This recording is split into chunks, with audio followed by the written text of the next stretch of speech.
Shabbat Shalom, everyone. For nearly 2,600 years, the world as we know it has been split in two, not by empires or by war or conquest, but by the way we think and the way that we see life and existence. The West has followed in the footsteps of the Greek philosophers and has focused its attention on two specific questions. One, how does the world work? And two, how does it interact with our lives? These are the foundations of Western thought: analysis and synthesis. And over time, those questions have found a home in a convenient ideology known as capital. That is to say that for a philosophy that demands empirical evidence, tangibility, that which we can see and feel and trust in as being real, materialism, the ownership and accumulation of things, of wealth, of resources, is the most logical barometer of success, of achievement, and of worth. In other words, according to this philosophy, contentment, happiness, and joy come from having stuff, and from, and this is the important part, working hard to acquire, to earn, to deserve that stuff. But on the other side of the world, our brothers and sisters in the East developed a different approach to understanding life. Eastern philosophy has, for thousands of years, placed an emphasis not on the examined physical world, but on that which is unseen, an accumulation not of things, but of spiritual understanding, emotional awareness, and it's a cliche, but inner peace. Mastery not over the world, but over ourselves. And, again, this is the important part, an acceptance of an inherent human passivity, that the river of life flows on its own accord, and that we must learn to float along and accept the current to be truly happy. This has been the great divide of human existence. Inner understanding versus outward understanding. Spirituality versus materialism. Passivity versus assertiveness. For millennia, the nations of the world have fought vehemently for one camp or the other and have done everything in their power to demonstrate the capital T truth for either the East or for the West. But for just as long, a little tribe that grew out of a sliver of the Near East has dedicated their entire identity to a third approach. We Jews despise the idea of dichotomy, of being stuck to choose between two different options. It is anathema to who we are, and it is, quite frankly, one of the reasons that we have been seen as other and hated by zealots of both philosophies. When given black or white, Jews will always choose gray. Not because black or white are bad, but because they are, at least according to us, incomplete. And for two worlds that frame their entire conception of existence into categorization, into labeling, that can be infuriating. Rabbi Starr has a consistent joke that I absolutely love, though. Rabbi, I don't think I've fully expressed my appreciation for it, so I apologize for that. But it comes when we are in the process of planning, in the planning stages of a program or event, and our staff comes together to work out some of the details, and invariably someone will ask, Rabbi, are you going to do this during the day or during the evening? To which Rabbi Starr will respond, uh-huh.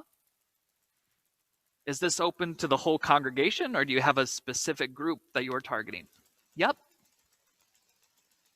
It's a short little quip, but in that little bit of humor is a deep profundity of how Jews have and should see the world. Let me apply it to something a little bit heavier to show you what I mean. So I'm asking you, my family, are humans good or evil? Uh-huh. Does God care about justice and obedience, or about love and forgiveness? Yep. Judaism is so beautiful and so meaningful because it exists as a paradox.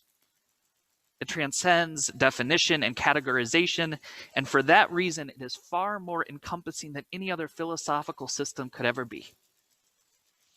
It's humbling because the answers can change. They can change depending on context or situation. Judaism is stimulating because as we change, we as individuals, we as community change, so too does our understanding of our text, our traditions, and our rituals, prompting us to never put down any piece of learning because there is always something to discover and uncover. And Judaism is deeply meaningful because it asks us to seek something that the West and the East are unable to see because of their rigidity, and maybe because of their hubris. We as a people get our name from the protagonist of our Parashat this week, and specifically from one moment in the life of that protagonist. Yaakov Avinu, our ancestor Jacob, has been taken advantage of by his uncle Lavan. He has toiled and worked for the promise of marrying both Rachel and Leah and starting a family. And he has done so with cunning and intelligence, so that even through exploitation, he becomes wealthy and financially successful. And in that sense, he is the paragon of Western thought, the quintessence of capitalism. He has worked, he has toiled, and he has acquired. He has become successful. But as we know from our parasha, from our Torah portion this week, Yaakov is incomplete. And he remains incomplete until the evening before he is to be reunited with his brother Esau, when on the banks of the river, in the middle of the night, an angel of God appears before him and he wrestles with him until dawn. There in that struggle is the Ikar, is the essence of Jewish thought and existence. There in that struggle is our namesake. Because Jacob eventually gets the upper hand and he clings to this divine being, he clings to this angel as this angel tries to flee, and the angel says, Shalcheni ki Allah hashachar, let me go, for dawn is breaking. And Jacob says, Lo, no, I am not going to let you go. I'm not going to let you go until, and here is the moment, here is this beautiful moment, because Jacob can ask for anything. He has a messenger of God in his grasp. He can be even wealthier, even more prosperous, with more land, more livestock, more offspring to pass it on to. But what Yaakov demands is a bracha, a blessing.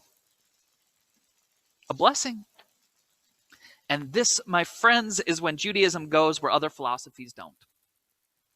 Because here we have the proposal of something radical, something audacious in the history of world philosophy.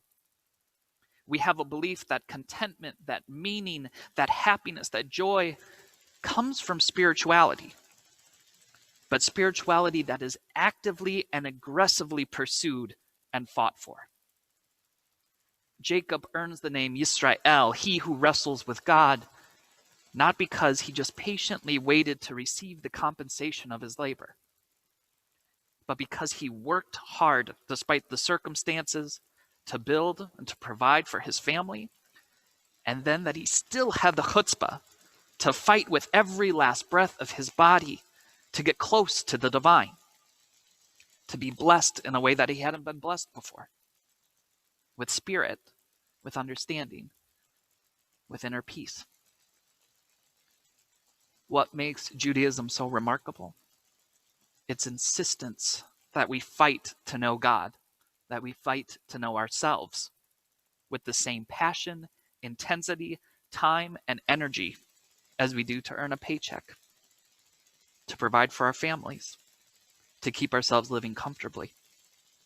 And then even when we feel happy with our lot, content with all the beautiful things that surround us, to still push for more, But this time, more love, more Torah, more kindness, more charity, more hope, and more peace.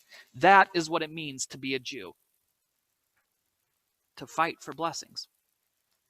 To pursue blessings with unwavering determination. To use every bit of who we are to bring more goodness into this world and into the lives and hearts of those who live in it.